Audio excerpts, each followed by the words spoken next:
Welcome to legal mind, you with me advocate Oshin Saini. एक और informative videos आपके लिए। आज की वीडियो में मैं आपके साथ डिस्कस करने वाली हूँ कि प्रॉपर्टी को किस तरीके से ट्रांसफर किया जाए ताकि कोई आपको चैलेंज ना कर सके, या फिर किस तरीके से आप ट्रांसफर कर रहे हो कि आपकी जो स्टैंप ड्यूटी लग रही है उसको आप बचा सको।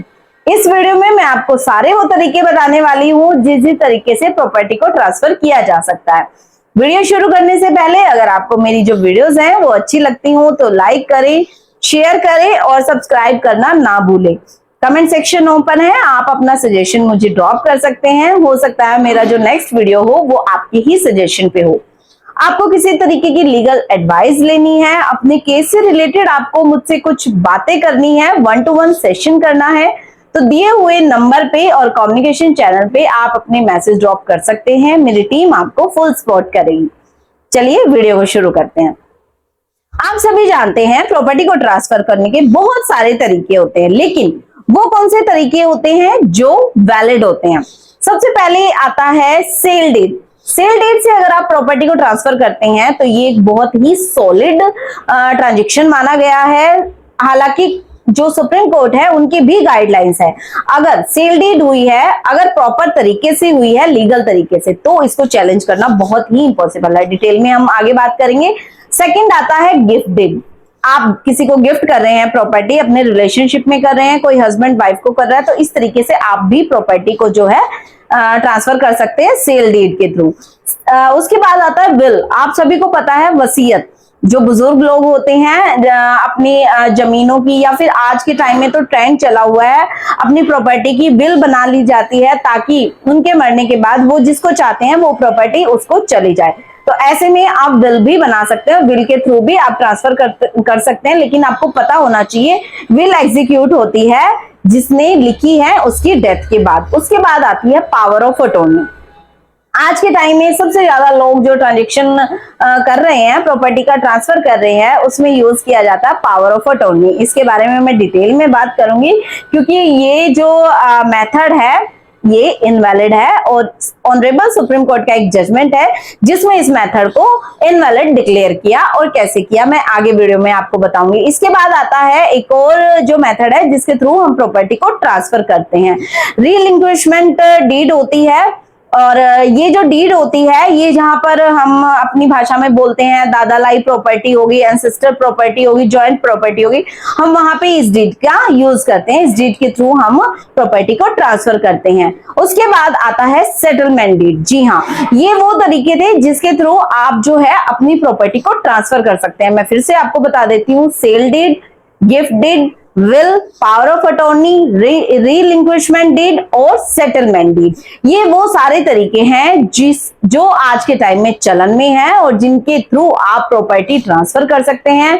प्रॉपर्टी का टाइटल पोजीशन जो है ट्रांसफर किया जा सकता है। अब सबसे पहले मैं आती हूँ गिफ्ट डीड पे।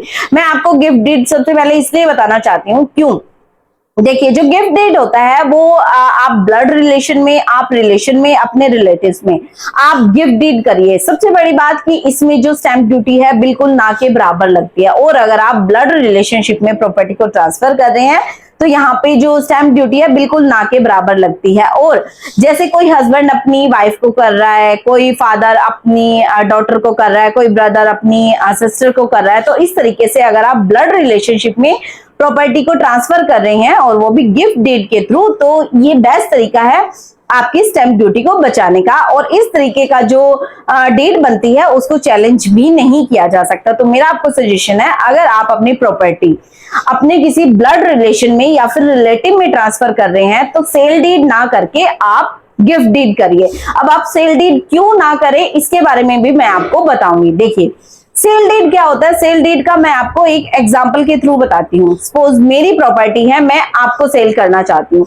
ऐसे में होता क्या है, सबसे पहले एक बयाना बनता है, मतलब कि फर्स्ट स्टेप जो होता है वो सेटलमेंट एग्रीमेंट बनता है। हम सेल करने का एक एग्रीमेंट बनाते हैं जिसको हम आम भाषा में बयाना भी बोलते हैं।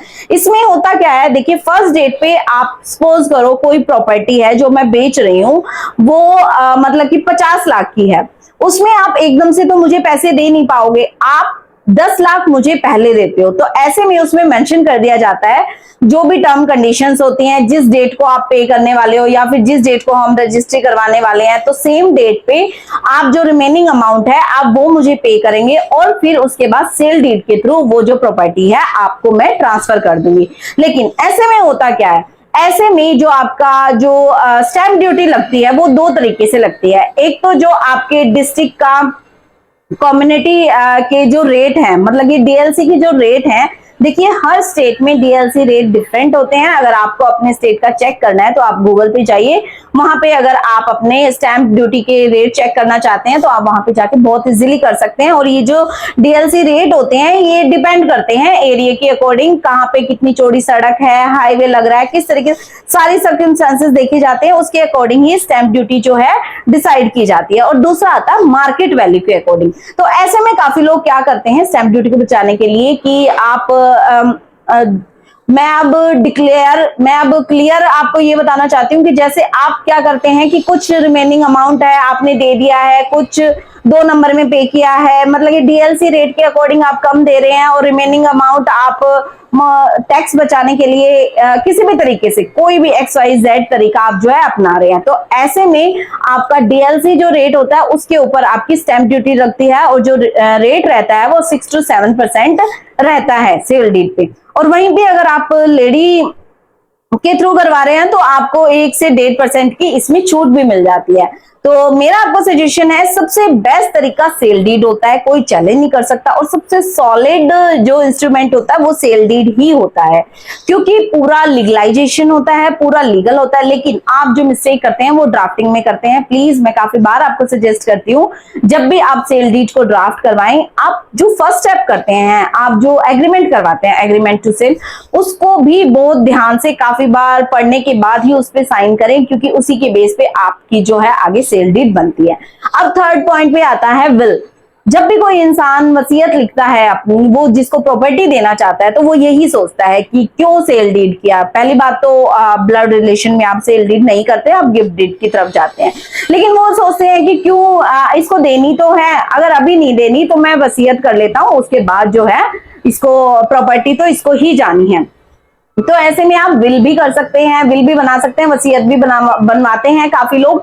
लेकिन सबसे बड़ी बात ये आती है कि वसीयत को चैलेंज बहुत आसानी से किया जा सकता है। तो मेरा आपको सजेशन है, कम्युनिकेशन जो चैनल मैंने आपको प्रोवाइड किए हैं, आप एक बार अगर सजेशन लेना चाहते हैं या फिर हमसे विल की आप ड्राफ्टिंग करवाना चाहते हैं तो दिए हुए नंबर पे आप कॉन्टेक्ट कर सकते हैं। क्योंकि अगर विल को चैलेंज कर दिया जाए तो विल की कोई भी वैल्यू नहीं रहती है। तो विल इस तरीके से ड्राफ्ट करें ताकि उसको कोई चैलेंज ना कर सके। काफी बार क्या होता है कि 2 बेटों में से एक के नाम विल होती है और दूसरा बेटा उसको चैलेंज करता है। क्यों? क्योंकि उसका भी उसमें हक है, लेकिन वो अपना हक लेने के लिए उस विल को चैलेंज करता है। और ऐसे में ये जो इंस्ट्रूमेंट होता है वो काफी हद तक चैलेंजेबल भी होता है। तो मेरा आपको सजेशन है, प्लीज विल की जो ड्राफ्टिंग है बहुत अच्छे से करवानी बहुत जरूरी है। उसके बाद आता है पावर ऑफ अटॉर्नी। मैंने आपको शुरू में भी बोला था, पावर ऑफ अटॉर्नी के थ्रू जो भी प्रॉपर्टी ट्रांसफर होती है इनवैलिड होती है। ऑनरेबल सुप्रीम कोर्ट का एक जजमेंट है जिसका लिंक मैं आपको डिस्क्रिप्शन में दूंगी, और इसका पीडीएफ अगर आपको चाहिए तो लीगल माइंड ऐप आप प्ले स्टोर से डाउनलोड कीजिए और वहां से फ्री मटेरियल में आपको सारी पीडीएफ मिल जाएंगे। आप पूरी जो जजमेंट है उसको पढ़ सकते हैं। मैं आपको इसका ब्रीफ बताना चाहूंगी। इसमें ये बोला गया कि पावर ऑफ अटॉर्नी, देखिए मेरी प्रॉपर्टी है, मैं किसी को अपॉइंट कर रही हूँ उसकी एज ए केयर टेकर, तो मैं as a power of attorney उसको अपॉइंट कर दूंगी। लेकिन ये जो तरीका है, ये जो इंस्ट्रूमेंट है, ये इनवैलिड है। अगर इस तरीके से आप प्रॉपर्टी को ट्रांसफर कर रहे हो तो ये वैलिड ट्रांजैक्शन नहीं माना जाएगा। ये खुद ऑनरेबल सुप्रीम कोर्ट का कहना है।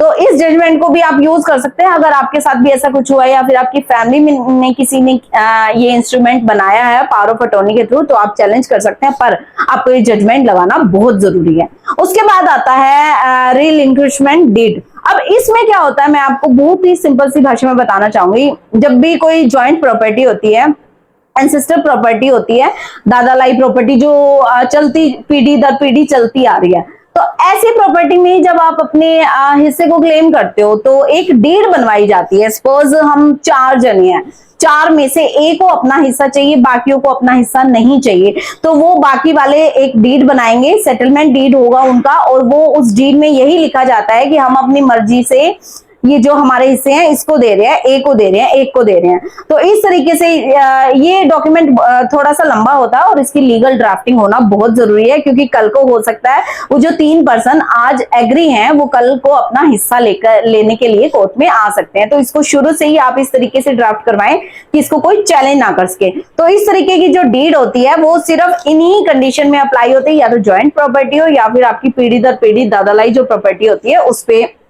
होता है। तो इस तरीके की जब आप डीड बनाते हैं तो उसको भी आपको स्टैम्प पेपर पे लेके रजिस्टर करवाना बहुत जरूरी होता है। देखिए जितनी भी डीड मैं बता रही हूँ, गिफ्ट डीड हो गया, विल हो गया और पावर ऑफ अटॉर्नी है, उसके थ्रू तो मैं आपको यही बोलूंगी मत करवाओ, क्योंकि ये वैलिड इंस्ट्रूमेंट नहीं है। आप बेमतलब में अपने 2-2.5 हजार रुपए खराब भी करोगे, लेकिन जब वो चीज वैलिड ही नहीं है, कोई भी आके उसको चैलेंज कर सकता है, तो ऐसा डॉक्यूमेंट बनवाना नेसेसरी ही नहीं है। इससे बेटर है आप सेटलमेंट डीड में जा सकते हैं। अब मैं नेक्स्ट आपको सेटलमेंट डीड के बारे में ही बताऊंगी। सेटलमेंट डीड का मतलब वो है जहां पे परिवार आपस में मिलके बैठ के समझौता कर लेते हैं, मतलब कि वो कोर्ट में नहीं जाते। अगर कोई भी पार्टीशन करना है या फिर कोई भी शेयर है, को शेयरर है, उसको अपना शेयर चाहिए या फिर प्रॉपर्टी उसको ट्रांसफर करनी है, XYZ जो भी सिविल मैटर उनका है, पर वो कोर्ट में ना जाके खुद ही अपने घर में जो पारिवारिक उनका मामला है उसको सेटल कर लेते हैं। उस सेटल के बाद वो एक सेटलमेंट जो है डीड तैयार करवाते हैं। इसके लिए भी लीगल, देखिए जितने भी मैं आपको डीड बता रही हूँ इन सभी के लिए एक प्रॉपर लीगल ड्राफ्टिंग होना बहुत जरूरी है। और मैं बार बार आपको बोल रही हूँ, अगर इन इंस्ट्रूमेंट्स में मिस्टेक हो जाती है तो आपके पास कोई ऑप्शन नहीं है कि आप इसमें अल्टरेशन करवाएं या ठीक करवाएं, आपको री रजिस्ट्री करवाना ही पड़ेगा। और इससे रिलेटेड मैंने इंफॉर्मेटिव वीडियो पोस्ट किया हुआ है। अगर आपकी रजिस्ट्री में मिस्टेक हो जाए तो आपके पास क्या लीगल ऑप्शन है, तो जाइए और आप ये देख सकते हैं। अगर आपकी भी किसी रजिस्ट्री में मिस्टेक हुई है तो आप उसको कैसे ठीक करवा सकते हैं। इसीलिए मैं बार बार आपको बोलती हूँ जो लीगल ड्राफ्टिंग है उसका होना बहुत जरूरी है। अगर एक भी मिस्टेक हो जाती है तो पूरा प्रोसीजर जो होता है, पूरी प्रोसीडिंग जो आपने फॉलो किया उसको फिर से फॉलो करना बहुत जरूरी होता है। तो सेटलमेंट डीड, जैसे ही परिवार में सेटलमेंट होता है वो उसको सेटलमेंट डीड बनवाते हैं। उसके बाद आपको स्टैम्प पेपर लेना होता है। 1000 रुपए का स्टैम्प पेपर के आप ऊपर इसको बनवाइए। देखिए काफी बार कुछ लोग पैसे बचाने के चक्कर में या तो 100 रुपए में 500 रुपए पे बनवा देते हैं, लेकिन नहीं, हर स्टैम्प पेपर की अपनी वैलिडिटी है और क्राइटेरिया, स्टेट टू स्टेट ये क्राइटेरिया अलग हो सकता है। जैसे मैं अगर आपको बताऊं कि जो हरियाणा है उसमें पावर ऑफ अटॉर्नी, जब हम पावर ऑफ अटॉर्नी किसी को देते हैं तो ये 500 से 1000 रुपए के ऊपर आप करवा सकते हैं। लेकिन वहीं पे अगर आप सेटलमेंट डीड करवाते हैं या फिर गोदनामा भी एक सेटलमेंट डीड होता है, अगर आप ब्लड रिलेशन में करवाना चाहते हैं। और अगर आप इस टॉपिक पे भी इंफॉर्मेटिव वीडियो चाहते हैं तो मुझे कमेंट सेक्शन में बताइए। मेरा नेक्स्ट वीडियो इसी पे आएगा कि आप किसी बच्चे को कैसे गोद ले सकते हैं और कौन कौन से तरीके हो सकते हैं।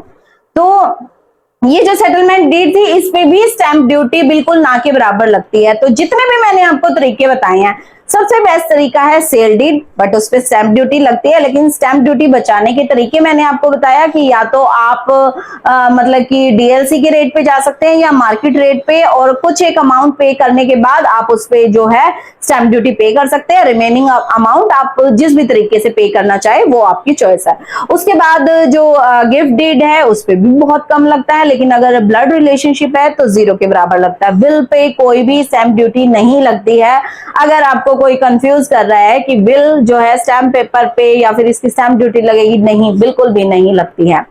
उसके बाद पावर ऑफ अटॉर्नी जो वैलिड ही नहीं है, कोई फायदा नहीं है। उसके बाद आता है रिलिंक्विशमेंट डीड, उस पे भी 3 से 3,500 का खर्चा आता है। स्टैम्प ड्यूटी बिल्कुल माइनस 2 से 3% की आपकी स्टैम्प ड्यूटी लगती है। उसके बाद जो है सेटलमेंट डीड है, इस पे भी एक ऑनरेबल हाई कोर्ट का जजमेंट है, हरियाणा हाई कोर्ट का ही है। मैं साइटेशन नीचे मेंशन कर दूंगी, पीडीएफ आप वहां से डाउनलोड कर सकते हैं। इसमें यही मेंशन किया गया, इसमें डायरेक्शंस भी दी गई, अगर फैमिली की सेटलमेंट हो रही है तो वहां पे जब फैमिली डीड बनवाती है, सेटलमेंट डीड, तो ये जो इंस्ट्रूमेंट है ये वैलिड इंस्ट्रूमेंट है, इसको कोई चैलेंज नहीं कर सकता।